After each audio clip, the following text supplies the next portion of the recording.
J'aimerais bien vous poser la question du fait religieux, c'est-à-dire que le Maroc, c'est quand même un pays musulman, et du coup, est-ce que ça apporte des limites à l'émancipation de la femme et des limites à votre démarche féministe, ou justement pas du tout, selon vous?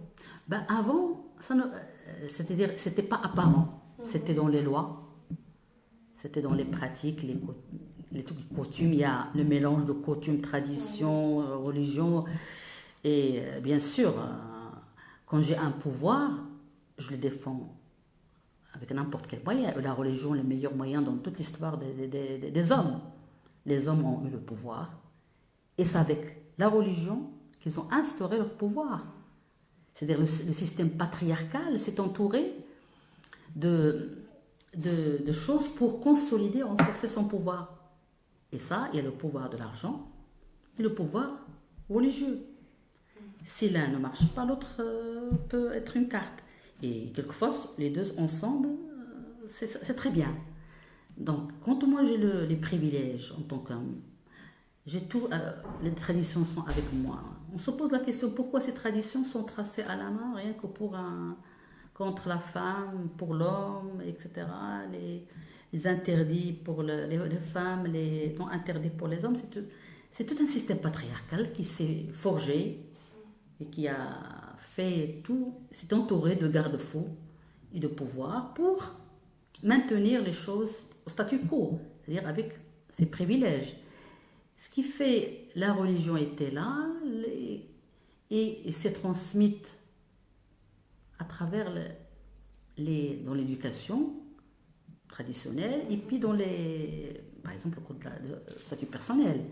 Sauf maintenant, le danger, c'est qu'avec maintenant l'Internet et tout, il y a des montées de type Qaïda, de type des radicaux, qui sont contre, tu n'es pas comme moi, tu es comme moi, je suis d'accord, mais tu réfléchis comme moi, je suis tu es mon ami, ou tu ne réfléchis pas comme moi. C'est le refus de l'autre.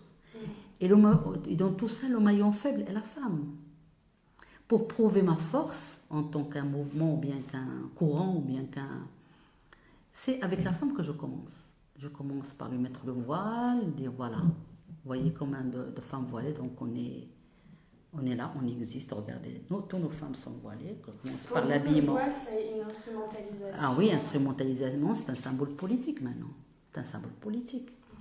Nous, on n'a jamais eu ce nom de voile au Maroc. Il y avait la djellaba avec truc machin, mais la question vestimentaire ne s'est jamais posée.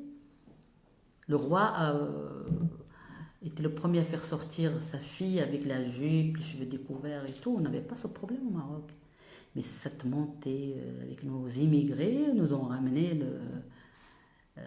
cette idéologie intégriste et salafiste. Ce sont nos immigrés qui ont touché l'argent, qui viennent et qui importent ça et qui font les grandes fêtes pour dire ah ça c'est pas un islam. Allez-y, voilà vos femmes, vos filles, et etc. peut-être le rôle des médias. Oui, les médias, les chaînes de télévision qui sont. Non, mais il y a de l'argent qui. Écoutez, je peux pas faire cette propagande sans avoir. Il y a de l'argent qui est là. Un investissement dans de grande envergure, de courants wahhabistes, etc. Il y avait le pétrodollar qui était là.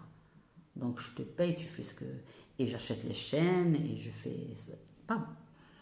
Donc vous voyez, et le maillon faible, c'est la femme. En plus, la femme, dans la plupart des pays, elles sont analphabètes, elles n'ont pas un pouvoir économique, sont sous la tutelle de la famille, de mari ou de père, etc.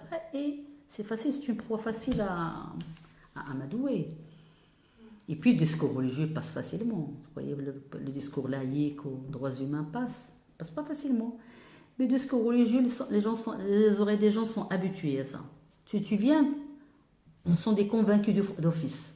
C'est pas, tu ne viens tu leur dis voilà, tu fais le hijab parce que la religion ne cherche même pas à savoir si c'est vrai ou pas.